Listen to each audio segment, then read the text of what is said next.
Glória a Deus. Aleluia. Boa noite a todos. Salve a igreja com a paz do Senhor. Amém?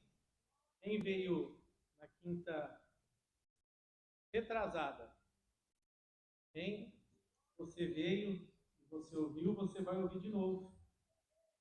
E se você não veio, a pastora fez pedido para que eu estivesse ministrando a mesma mensagem. Eu falei, pastora, é a vontade do Espírito Santo, amém. Eu ministro, né? A gente escuta o mesmo louvor muitas vezes e em todas elas Deus fala conosco. Por que a gente não pode ouvir a mesma mensagem do Senhor falar conosco também?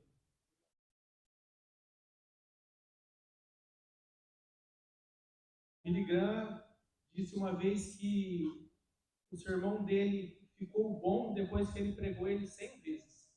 Então, a mesma mensagem, para ficar boa, ele disse que pregou ela 100 vezes e aí a mensagem ficou boa. Então, se você se lembra, livro de João, capítulo de número 5, a partir do verso 1.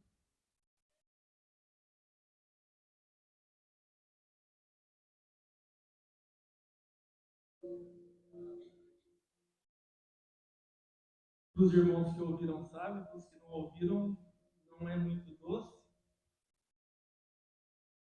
mas acredito que o Senhor falará conosco mais uma vez através dessa mensagem. Evangelho de João, capítulo de número 5. A gente vai ler todo o texto, tá, irmãos? A gente vai ler do 1 até lá o 18. Amém? E se você puder, deixar depois a Bíblia aberta, porque durante a mensagem nós voltaremos no texto para que haja uma total compreensão. Amém? João, Evangelho de João, capítulo de número 5, a partir do verso 1, diz assim a palavra do Senhor. Passadas essas coisas, havia uma festa dos judeus, e Jesus foi para Jerusalém. Existe ali, junto à porta das ovelhas, um tanque, chamado em hebraico Betesda, o qual tem 5 pórticos.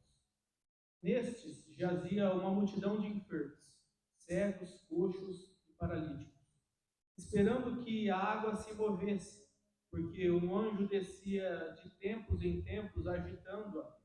E o primeiro a entrar no tanque, uma vez agitada a água, sarava de qualquer doença que tivesse. Estava ali um homem enfermo havia 38 anos. Jesus, vendo-o deitado e sabendo que estava assim havia muito tempo, perguntou: Você quer ser curado? O enfermo respondeu: Senhor, não tenho ninguém que me ponha no tanque. Quando a água é agitada, quando tento entrar, outro enfermo chega antes de mim.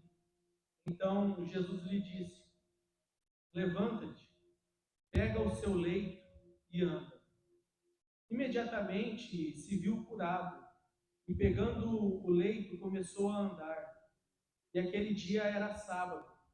Por isso, os judeus disseram: Quem tinha sido curado? É sábado, e nesse dia você não tem permissão para carregar o seu leito. Ao que ele lhes respondeu: O mesmo que me curou me disse: Pegue o seu leito e ande. Perguntaram-lhe: Quem é o homem que disse a você: Pegue o seu leito e ande? Aquele que tinha sido curado não soube responder, porque Jesus tinha se retirado, por haver muita gente naquele lugar. Mais tarde, Jesus o encontrou no templo e lhe disse: Olhe, você foi curado, não peque mais, para que não lhe aconteça coisa pior. O homem se retirou e disse aos judeus que tinha sido Jesus que havia o curado. E por isso os judeus perseguiam Jesus, porque fazia essas coisas no sábado. Mas Jesus lhe disse: Meu Pai trabalha até agora, e eu trabalho também. Por isso, os judeus cada vez mais queriam matá-lo, porque além de desrespeitar o sábado, também dizia que Deus era o seu próprio Pai, fazendo-se igual a Deus. Amém? Glória a Deus, aleluia. Você pode dizer glória a Deus? Amém, aleluia. Irmãos, Jesus está subindo para Jerusalém. E aqui era a Páscoa. Como eu disse, naquele tempo havia 7 festas tradicionais, né? Eram 4 intermediárias e 3 principais. E entre as principais estava o Pessach, que era a Páscoa, Shavuot, que é a festa de Pentecoste ou a festa das semanas, o Sukkot, que é a festa dos tabernáculos ou das cabanas, e as festas intermediárias são o Rosh Hashanah, que é a festa das trombetas ou o Ano Novo Judaico, Yom Kippur, que é o dia da expiação, Matzot, que é a festa dos pães asmos, e Habicurim, que é a festa das primícias. Destas 3 principais, irmãos, era o Pessach, a Páscoa. E Jesus está subindo em um dia de festa. Jesus, irmãos, não é contra festas. Pelo contrário, Jesus apoia festas. Deus gosta tanto de festa, irmãos, que quando ele se manifesta para Moisés na planície do Monte Sinai, ele vai dizer que ele quer que tire o povo do Egito para que faça para ele uma festa no deserto. Foi o próprio Deus que instituiu essas festas que a gente falou aqui agora. Deus, ou Cristo, ama tanto festa, irmãos, que o primeiro milagre que ele fez foi em um ambiente de festa. Em João capítulo 2, Jesus é convidado a um casamento, e lá na festa em Caná da Galileia, o vinho acaba e ele transforma a água em vinho, em uma festa. Então, Deus ama tanto festa, irmãos, que em 1 Coríntios, capítulo 5, no verso 8, ele dá uma ordem imperativa. Portanto, fazeis festas, não com o fermento da malícia, mas com sinceridade da verdade. Festas. E ele não está falando, irmão, Deus não está falando de festa momentânea, de festa sazonal, que é uma festa da época. Deus não está falando de festa junina. Meu irmão, e olha, eu vou te mostrar aqui. É o mesmo papel, tá tudo marcadinho, é que aquele dia eu não tinha muito tempo, hoje eu consigo pregar tudo. Deus não está falando de festa junina, irmãos.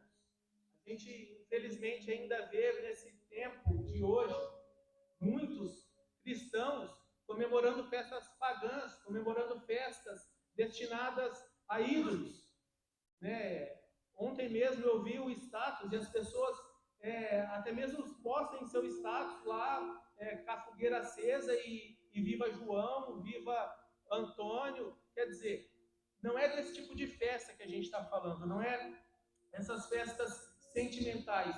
Deus ama essas festas que a gente está falando, essas festas espirituais, as festas que vão trazer o povo para perto dele. Então, Deus ama as festas. No capítulo de número 5, irmãos, Jesus está subindo para Jerusalém, a capital das festas.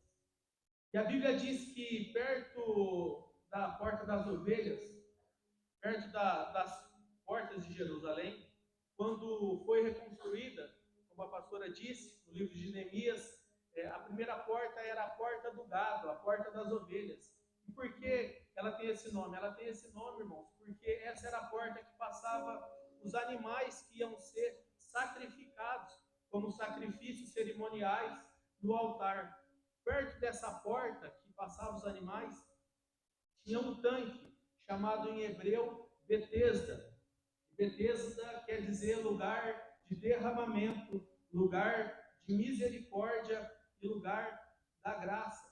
E eu disse, irmãos, por que numa época de festa, os judeus que eram tão seletivos, quando tinha alguém enfermo, doente ou com alguma dificuldades, eles acreditavam isso a um pecado, acreditavam isso que a pessoa estava sendo amaldiçoada por Deus e eles queriam distância dessas pessoas.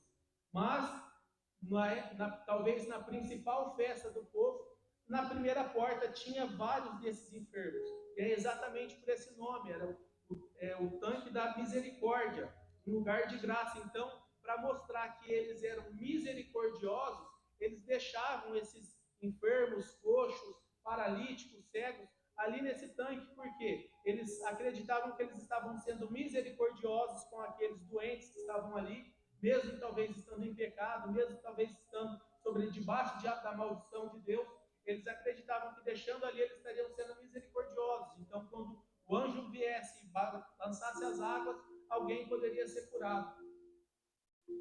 E o historiador judeu, irmãos, Flávio José, vai relatar que na história desse tanque há indícios arqueológicos que foram descobertos sobre esse tanque. No ano de 1888, foram encontrados os restos desses tanques, aonde ele ficava exatamente no lugar. Então, João vai dar o detalhe. Irmãos, Mateus não fala desse tanque, Marcos não fala desse tanque, Lucas não fala desse tanque. Mas João vai deixar uma coisa clara, que ele é um tanque, é um lugar de graça, um lugar de derramamento e um lugar de misericórdia. Um lugar de graça, um lugar de derramamento e um lugar de misericórdia. Aleluia, glória a Deus. Então, no verso 3, irmãos, Jesus chega nesse ambiente. E antes de chegar em Jerusalém, o lugar da festa, ele passa, então, em um ambiente de tristeza. Pergunta para mim, por que tristeza? Porque, irmãos, Jesus está passando num ambiente que tem muita gente doente, um ambiente que provavelmente tinha muita gente com dor, e era um ambiente que nem todos iam ser curados. Então, Jesus está subindo para um lugar de festa, Jesus está indo para uma festa, mas ele para num lugar de tristeza. Jesus para num lugar de dor. E por que Jesus faz isso, irmãos? Porque quando Jesus chega num lugar de tristeza, esse ambiente de tristeza passa a ser um ambiente de festa. Quando Jesus chega num ambiente de dor, esse ambiente passa a ser um ambiente de festa. Quando Jesus chega em uma casa, que a casa está destruída, irmãos, essa casa passa a ser um altar do Senhor. Quando Jesus chega em um casamento que está para se acabar, essa família se torna uma família que vai levar o nome do Senhor. Quando Jesus chega e encontra um filho que está na droga, esse filho daqui a pouco vai estar na casa do Senhor, sendo um levita, sendo um sacerdote, sendo um profeta. Quando Jesus chega num ambiente de dor, Jesus chega num ambiente de tristeza, ele torna esse ambiente um ambiente de festa. Glória a Deus, aleluia.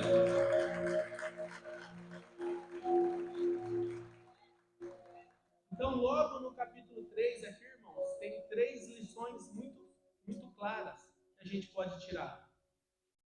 O lugar certo, a hora certa e a pessoa certa para falar. Existe, irmãos, o lugar certo, a hora certa e a pessoa certa. Na quinta-feira era outro horário. Hoje, irmãos, o lugar certo é a nova aliança. A hora certa, 7h33. A pessoa certa, Jesus Cristo. E Ele está aqui para falar com você. Glória a Deus. Ainda que você esteve neste lugar, que é o lugar certo, por muitas vezes, ainda que você passou horas aqui dentro e nada aconteceu. Por quê? Porque quando a pessoa certa, que é Jesus, vem falar com você, você ouve as coisas que Jesus fala, mas não coloca as coisas que Jesus ensina em prática. Irmãos, tem pessoas que estão no tanque, vendo o movimento, vendo cura, só que não escuta aquilo que Jesus fala. Tem pessoas que estão nesse ambiente há muito tempo, aprendendo tudo que é falado aqui em cima desse altar, só que não coloca em prática aquilo que é ensinado aqui. E aí é por isso que não tem cura. Tem pessoas, irmãos, que sabem o que devem fazer, quando é confrontadas, dizem o que tem que fazer, e quando perguntam, então por que você não fez? Porque eu não quis. Mas você sabia que isso é errado? Sabia. Então por que você fez? Porque eu quis. O pastor Flávio estava aqui quinta-feira e ele dizia assim, dá glória, irmão, senão vai achar que estou falando com você. Então quando falar assim, você dá glória, irmãos, que aí ninguém vai achar que é com você. Mas é verdade, irmãos, tem gente que sabe. Aí as pessoas vão falar assim, mas a pastora não vai na minha casa. Irmãos, ela vai Aí ela pergunta, irmão, você sabia disso? Sabia. Então, por que você fez o que eu quis? Dá glória, irmãos. Há 5 grupos, irmãos, que estão ali, ou 5 características de pessoas que estão naquele tanque. Características que se manifestam à beira daquele tanque, irmãos. O tanque, de tempo em tempo, há um anjo que desce e movimenta as águas. E o primeiro que é lançado, ou o primeiro que mergulha, recebe a cura. Aquele grupo está reunido e eles estão na expectativa de um movimento. Eles estão na expectativa de um movimento angelical. E esse é o grande problema, irmãos, como eu disse, de muitas pessoas que querem viver um cristianismo de movimento. Onde tem movimento, ele está. Onde tem movimento, a pessoa vai. Fala de pessoas, irmãos, que estão enfermas espiritualmente, enfermas desse modo cristão que a gente conhece. E tem gente que precisa de movimento. E Jesus vai chegar e dizer, você não precisa de movimento. Você não precisa de água movimentando. Você não precisa de anjo. O que você precisa é da minha presença. E eu disse aqui, irmãos, que eu vim de um sistema de igreja que vivia de evento em evento. Né? Para os jovens, qual que é o evento? Agora, começo do ano, é carnaval, vamos se preparar. E parece que os cultos não tinham significado. Até chegar no carnaval, aí era o acampamento. Agora foi o acampamento, glória a Deus. E agora? Agora é congresso de jovens. Então, os cultos não tinham significado. A gente ia se preparar para chegar ao congresso de jovem. Chegou o congresso de jovem, agora sim Deus vai falar, é um movimento. E que depois do congresso de jovem, o que tem? Agora é só no final do ano que vai ter o amigo secreto. Então, vai vir na igreja, mas não tem o discernimento dos cultos, não tem a presença da palavra. As pessoas vão vindo só esperando o movimento, só esperando o evento. E aí vai vivendo de evento em evento, vai vivendo de expectativa em expectativa. E o culto, a palavra que está sendo pregada todo o culto, aquilo que está sendo ensinado toda terça, toda quinta, todo domingo, parece que não tem um brilho, parece que não tem verdadeiramente a voz de Jesus. Por quê? Porque a pessoa está esperando o movimento, a pessoa está esperando bexiga, a pessoa está esperando o profeta vir aqui e falar, eis que te digo. Mas não, Jesus está falando todo dia, a palavra de Deus está sendo exposta todo dia. Só que as pessoas esperam o movimento, parece que espera o balançar das águas. E aí quando a água é balançada, aí sim Deus falou, agora sim Deus falou. Não, irmãos, a palavra é ensinada todo dia. A palavra aqui, irmãos, ela é administrada no WhatsApp, no grupo da igreja, para você ser edificado. Eu quero dizer para você uma coisa, irmãos. Nessa igreja, que é a casa do Senhor, a casa do Deus vivo, você não precisa de um pregador de fora para ver a água se movimentar. Você não precisa de um cantor vir de lá para fazer um movimento. Você não precisa do restaurar que vem um pregador que prega no Brasil inteiro para Deus falar com você. Não, irmão, se você vir aqui na terça tem palavra, na quinta tem palavra, no domingo tem palavra. E o que muda a vida das pessoas, irmãos, não é o movimento, é a palavra. Glória a Deus, aleluia.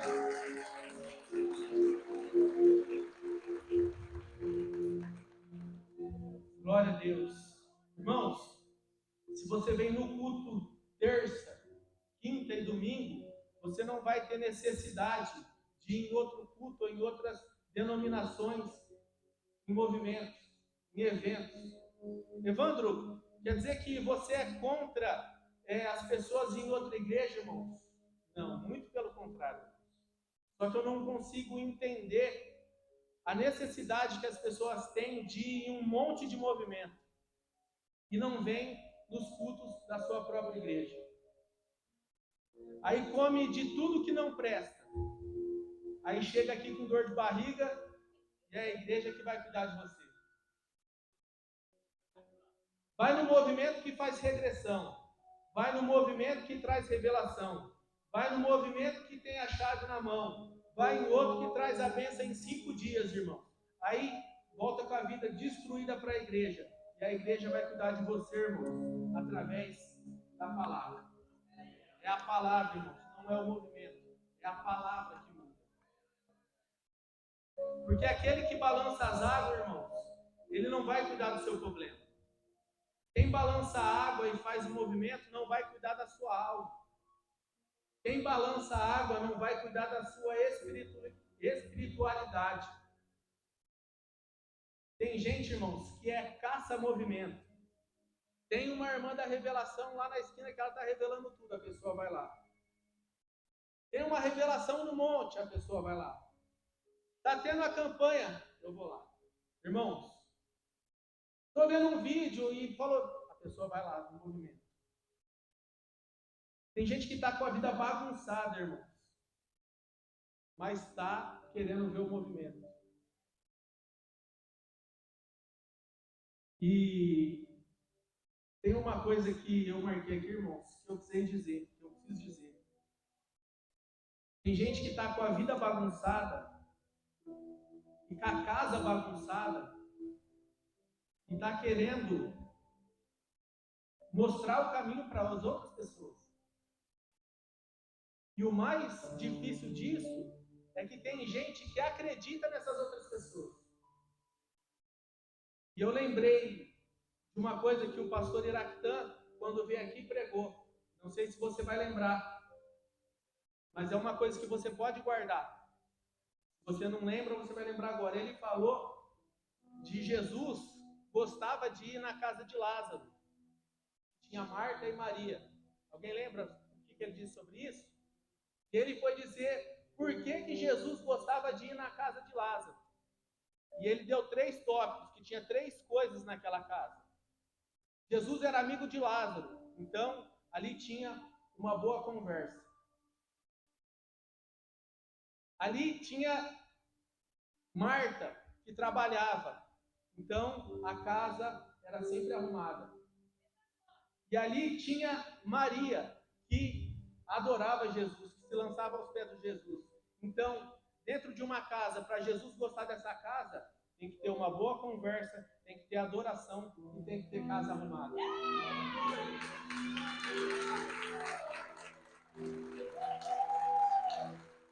E a gente, irmãos, eu ouvi isso. A pessoa falou assim, nossa, mas a gente foi lá, a pessoa estava falando isso da igreja, só que, pastor, eu senti uma coisa ruim aqui, sabe por quê? A casa dela estava tudo bagunçada, e para mim, casa que é bagunçada, a mente da pessoa também é bagunçada. Então, como que a pessoa vai falar uma coisa dessa, sendo que ela não arruma nem sua própria casa? Irmãos, é a pura realidade, só que a pessoa ainda acredita numa pessoa dessa.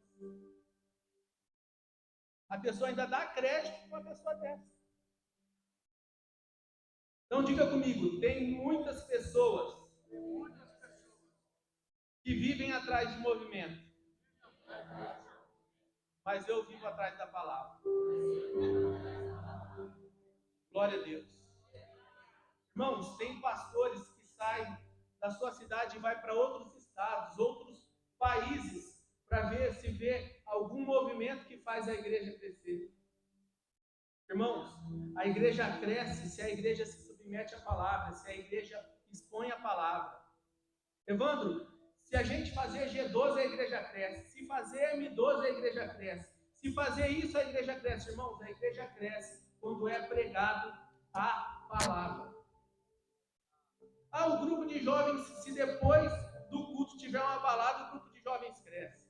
Se depois do culto tiver uma festinha, o grupo de jovens cresce. Não, irmãos, o grupo de jovens cresce se tem palavra, a igreja cresce se tem palavra, o grupo de homens cresce se tem palavra, o grupo das mulheres cresce se tem palavra, irmãos. É a palavra que faz a obra crescer.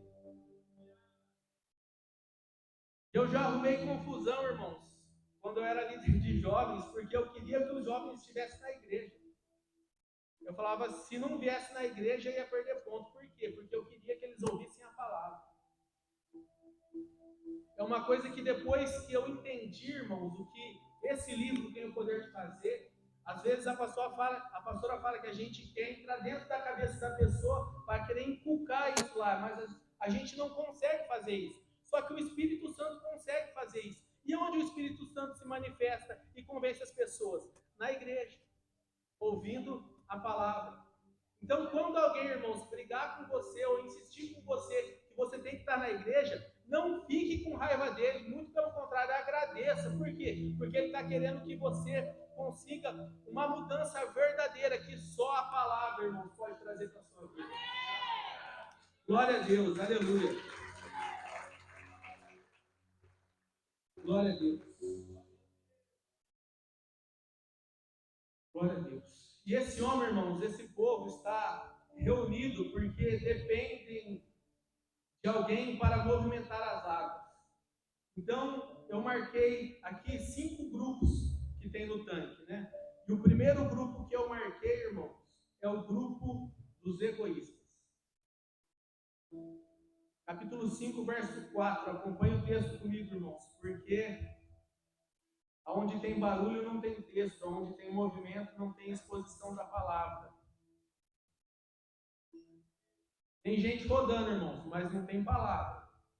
Tem gente tirando piruleta, mas não tem palavra. Tem gente subindo nas colunas e imitando um pica-pau, irmãos. Não sei se você já viu isso. É o movimento, mas palavra não tem. Então acompanha comigo a palavra. O grupo dos egoístas, irmãos. Capítulo 5, verso 4. Porquanto o anjo descia e agitava a água, e o primeiro que descia era curado. O primeiro, irmão. Isso quer dizer o quê? Quando o anjo descia, é cada um por si e Deus por todos. Está escrito, irmãos, o primeiro que descia, o ambiente do movimento é o ambiente que beneficia só o primeiro, irmãos. Só que o ambiente da graça beneficia o primeiro e o último. Olha lá, o primeiro que desce, esse, irmãos, quando é o primeiro, é um ambiente egoísta. É um ambiente de competição, né? Estava conversando com o Rogério, agora há pouco ali embaixo, isso não estava porque não tinha acontecido ainda, né, irmão? Mas ontem a gente teve um jogo de um campeonato que a gente disputava, e eu perguntei para o Rogério por que ele não foi, porque ele sempre acompanha. Eu falei, você não foi lá, Rogério? Ele falou assim, eu não fui, mas eu te vi lá, né? Estava acompanhando na live, você estava até bravo, né? Porque na hora do intervalo, que é a hora de filmar, irmão, eu estava cobrando o meu time para jogar. Eles tinham que jogar, eles tinham que ganhar, era uma final. Então, quer dizer, é um ambiente, irmãos, de egoísta. Por quê? Eu poderia estar querendo que o outro ganhasse, só que no ambiente de competição, apenas um pode ganhar.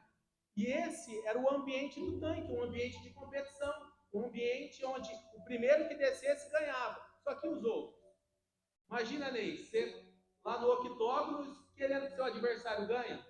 Não tem como, por quê? Ele vai ser nocauteado. Então era um ambiente de egoísmo, um ambiente de competição. E aí você imagina, irmãos, nesse ambiente, a vez que o anjo desce. Imagina ser assim. O anjo vai descer aqui e fazer o movimento. E aqui é a multidão do tanque. É o que eu disse quinta-feira, o pastor Livre está lá atrás.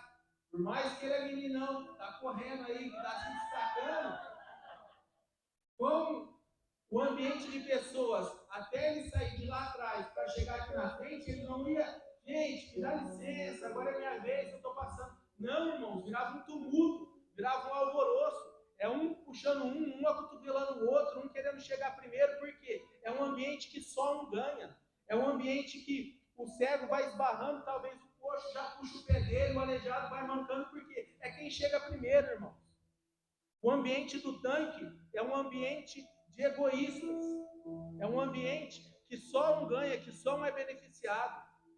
E isso vira uma confusão, irmãos. Como eu disse, um acotovelando o outro, um querendo chegar primeiro com o outro.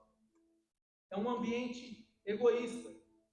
Isso que eu marquei aqui agora, irmãos, como eu disse da outra vez, para mim é uma das coisas mais fortes que eu tive através desse texto. Toda a igreja rebelada sai de um tanque chamado Betesda.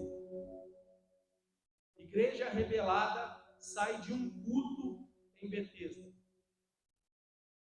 Vamos nos reunir na casa de fulano, a gente vai orar. Vamos lá fazer um movimento de oração. Vamos lá fazer um louvor diferente na casa de fulano. É engraçado, irmãos, que de terça-feira não quer vir aprender. Mas se reunir em outros lugares para fazer um movimento, aí a pessoa vai. se reúne em outros lugares para falar mal da liderança da igreja, para falar mal dos pastores, para falar mal dos levitas, aí a pessoa vai. Por quê? Esse é o ambiente de Betesda. E o seu lugar, irmãos, não é em Betesda. O seu lugar é aqui na casa do Senhor, onde a igreja está cuidando de você, se preocupando com você. Glória a Deus. O segundo grupo que eu marquei, irmãos, o grupo dos acomodados. Por quê? O tanque de Betesda, o ambiente de movimento é aquele ambiente que a pessoa senta e diz: eu vou aqui ouvir uma revelação, eu vou pegar alguma coisa aqui do céu que vai vir para mim. O ambiente do tanque é o ambiente dos acomodados. Olha o que diz, versículo 3. Nesse jazia uma grande multidão de enfermos, mancos e ressequidos, esperando o movimento. Esperando o movimento.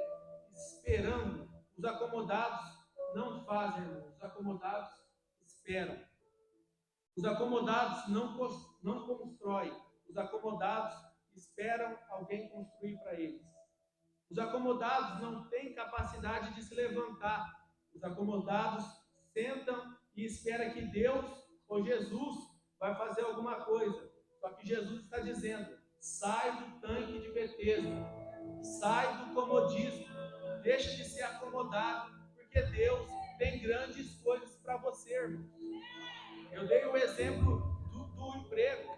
Talvez a pessoa está desempregada e está querendo um emprego. E aí, como que a pessoa está buscando esse emprego? Sentado na casa dela, assistindo Netflix. Irmãos, se você não levantar, pegar o seu currículo e batendo de empresa em empresa, entregando o seu currículo, aparecendo, dizendo: eu estou disposto a trabalhar, eu quero fazer. Irmão, você acha que o emprego vai cair assim, de mão beijada na sua mão? Você acha que você pode ficar acomodado em casa, tranquilo, com o emprego, vai lá bater e fala: mano, você não está precisando de emprego? Vamos lá. É claro que Jesus pode fazer esse milagre. É claro que Ele pode fazer. Só que se você não se dispuser, não se levantar e não ir para a luta, irmãos, me desculpa, mas é muito difícil. Ah, Evandro, mas eu tenho alguém que ora por mim. Eu tenho alguém que jejua por mim. Irmãos, cuidado. Betesda é um ambiente de comodismo. E Deus não te deu unção para ficar parado. Deus te deu unção para você trabalhar. Então coloca a mão no arado, irmãos, e vamos trabalhar. O céu é tomado à força, irmãos. Eu tinha marcado aqui, o Alessandro me disse. Deus falou agora ali. A gente tem que pôr a mão no arado e trabalhar, irmãos. Sábado vai ter o Semeando Amor. E esse sábado tem mais trabalho, então a gente está precisando de pessoas para entregar, porque além da comida a gente vai entregar a coberta. Então, irmãos, coloca a mão no arado, vamos trabalhar, vamos fazer a obra. Se você quiser, irmãos, o convite está feito. Sábado, a gente vamos entregar marmita e entregar cobertor. Vamos para a luta, irmãos. Sai do comodismo. Vamos fazer a obra. A gente precisa, irmãos, ganhar o céu à força. O pastor Flávio pregou aqui na quinta-feira: se a mulher do fluxo de sangue tivesse ficado parada e esperando, ela não ia conseguir nada, irmãos. Só que ela falou assim: não, eu vou romper essa multidão, eu vou tocar na orla, e se eu tocar na orla, eu vou ser curado. Ela rompeu na multidão para ser curada. O cego de Jericó, se ele tivesse ficado calado, irmãos, ele estava cego até a morte dele. Mas não, quando ele ouviu que Jesus estava passando, ele começou a gritar: Jesus, filho de Davi, tem misericórdia de mim, tem de compaixão de mim. Ele começou a gritar e as pessoas falavam: fica quieto, você está incomodando. E aí ele gritava mais alto, por quê, irmão? Ele não ficou acomodado com a situação dele. Ele foi buscar a salvação dele, ele foi buscar quem pode entregar alguma coisa para ele. E quem pode nos entregar alguma coisa, irmão? É Jesus. Glória a Deus. Há uma multidão de enfermos que estão acomodados, esperando.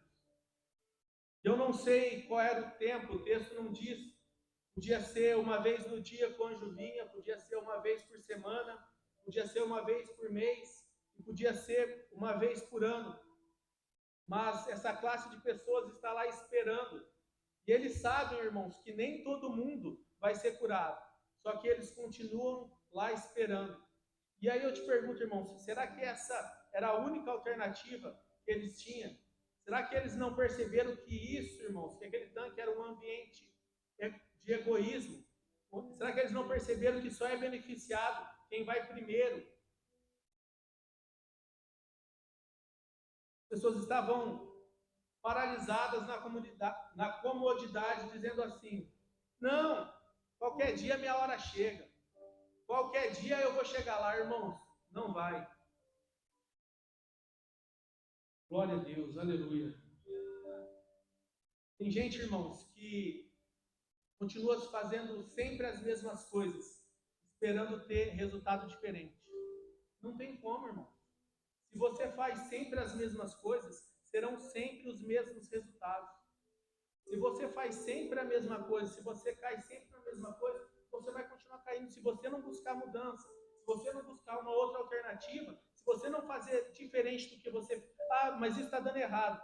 Mas eu fiz isso errado assim uma vez, fiz 2 vezes, 3 vezes, fiz 4 vezes, e todas deu errado. Irmão, se você fazer a quinta, adivinha o que vai acontecer? Vai dar errado também. Se você mudar a direção, se você mudar essa alternativa e colocar Jesus na frente disso, irmão, aí as coisas vão começar a dar certo. Por quê? Se você fazer a mesma coisa, irmão, do mesmo jeito, o resultado não vai ser diferente. Alguma coisa tem que mudar. E isso tem que mudar, irmãos, chama-se Jesus. Amém? Glória a Deus. Precisa mudar, irmãos, porque tem um monte de gente se acotovelando, se dando braçada para chegar. E o que Deus tem para você, irmãos, não é no tanque, não é parado, é trabalhando. Eu lembro, e eu marquei aqui, que isso também ficou marcado para mim num culto de final de ano aqui. O Alessandro veio dar um testemunho sobre prosperidade. Ele disse que a prosperidade chegou para ele em forma de trabalho. A prosperidade chega para a gente, irmãos, não é no jogo do tigrinho. A prosperidade chega para a gente, não é fazendo jogo de azar. A prosperidade que Deus nos dá, irmãos, é trabalhando. Não é sentado, não é assistindo Netflix, como eu disse, não é vendo um dorama, vendo a pessoa com a cara branca lá. Ah, agora eu vou viver um amor assim, irmãos.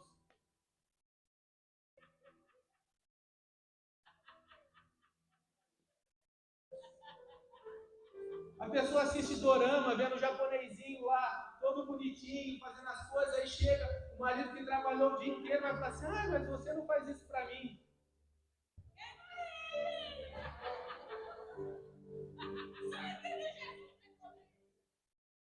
Glória a Deus. A prosperidade, irmãos, vem para a gente em forma de trabalho. Então se levanta, põe a mão no arado, vai trabalhar, e através do suor do seu rosto que Deus vai te prosperar. Terceiro grupo, irmãos, o grupo dos favorecidos. O tanque é um ambiente que só alguns são favorecidos. São chamados de favoritos. Você já viu gente assim? Ah, aquele ali é a favorita da pastora. Aquele ali é o favorito da pastora. O tanque, irmãos, é um ambiente que só alguns são favorecidos. Mas na graça, todos são favorecidos. Glória a Deus.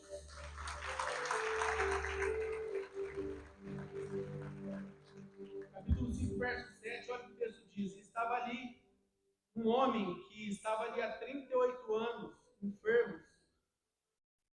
Tem um homem que, quando a água é agitada, não tem um homem que, quando a água é agitada, me meta no tanque. Quando eu vou descer, outro chega antes de mim.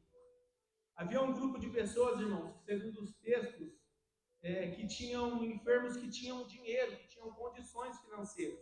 Então, ela tinha um problema físico e ela não conseguia ser veloz.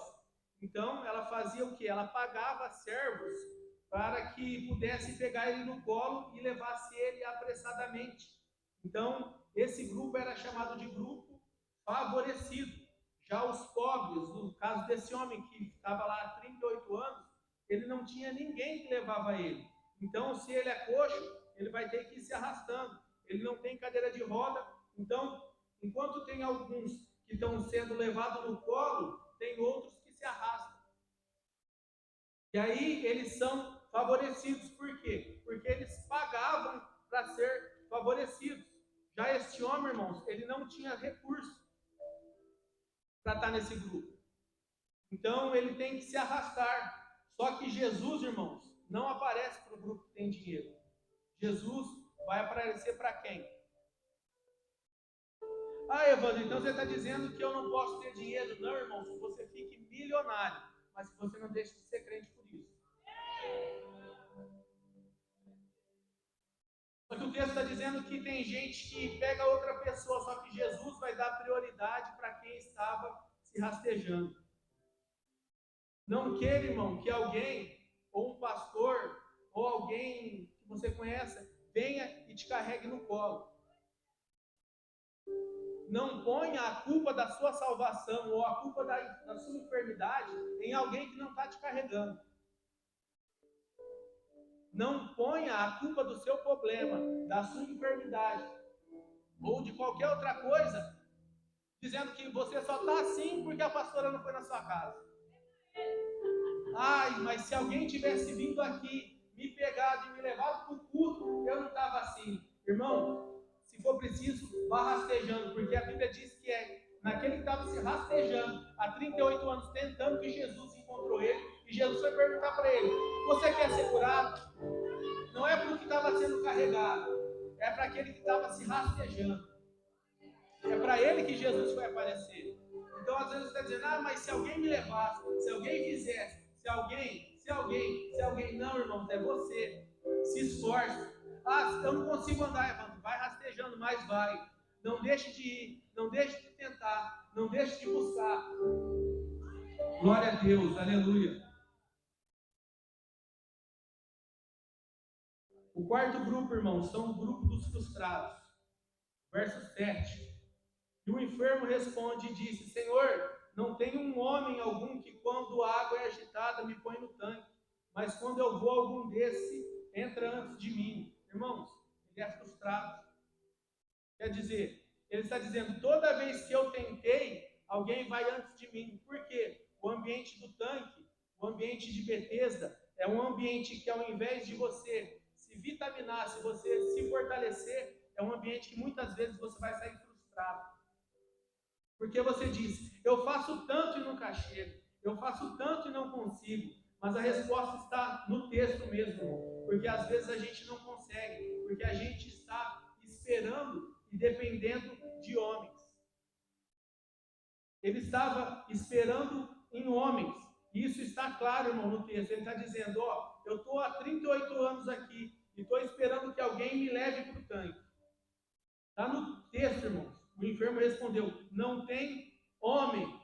Mas Jesus está dizendo: você não precisa de homens, você precisa de mim. Jesus está dizendo: eu sou o seu Senhor, eu sou maior que o tanque, eu sou maior que o movimento, eu sou maior que o anjo. Irmãos, não espere de pessoas que só Jesus pode te dar. Glória a Deus. E o quinto e o último grupo, irmãos, eu já estou acabando, são os cegos espirituais. O grupo que estão vendo a bênção, mas não consegue discernir a bênção. Está na frente e falando com quem pode curar ele, mas está dizendo que não tem homem algum que, quando a água é movimentada, pode levar ele lá. Olha o verso 8. Jesus vai dizer: eu não quero saber se tem homem ou não. Pega a tua maca, levanta e anda. O verso 9, aleluia. Imediatamente o homem se viu curado e pegou o leito e começou a andar. Irmãos, como eu disse aqui, como a gente leu, era um sábado, e o sábado era o sabate. Não podia carregar objetos, não podia trabalhar, não podia sacrificar animal, não podia fazer nada, irmão. Só que Jesus vai dizer para ele: ó, levanta, pega a sua cama e anda. Olha o verso 12. Perguntaram: quem é o homem que disse a você: pegue o leito e ande. Aquele que tinha sido curado não soube responder, porque Jesus tinha se retirado por haver muita gente naquele lugar. 14. Mais tarde, Jesus o encontrou no templo e lhe disse. Vamos só frisar aqui. Mais tarde, Jesus o encontrou. Completo para mim, irmãos. Mais tarde, Jesus o encontrou. Glória a Deus. Um pouco atrás, irmãos, a gente leu que ele não sabia quem era Jesus. Quem ouve Jesus não vai para o tanque. Quem ouve Jesus, irmãos, vai para o templo. Quem ouve Jesus não vai atrás do movimento. Quem ouve Jesus vem para o culto na igreja. Jesus vai continuar conversando com ele e vai dizer assim: olha, não peques mais, para que algo pior não te aconteça. E aí é como eu disse quinta-feira, irmãos. O que seria algo pior que ficar paralítico por 38 anos? Porque ele ficou ali 38 anos naquele tanque paralítico. E Jesus vai dizer para ele, assim, ó, não peques mais, porque senão algo pior vai te acontecer. E algo pior que 38 anos num tanque paralisado, irmãos, é o inferno. É muito pior, irmãos, porque aí é o restante da eternidade no inferno. O verso 15 vai dizer assim, ó: o homem se retirou e disse aos judeus que tinha sido Jesus quem havia o curado.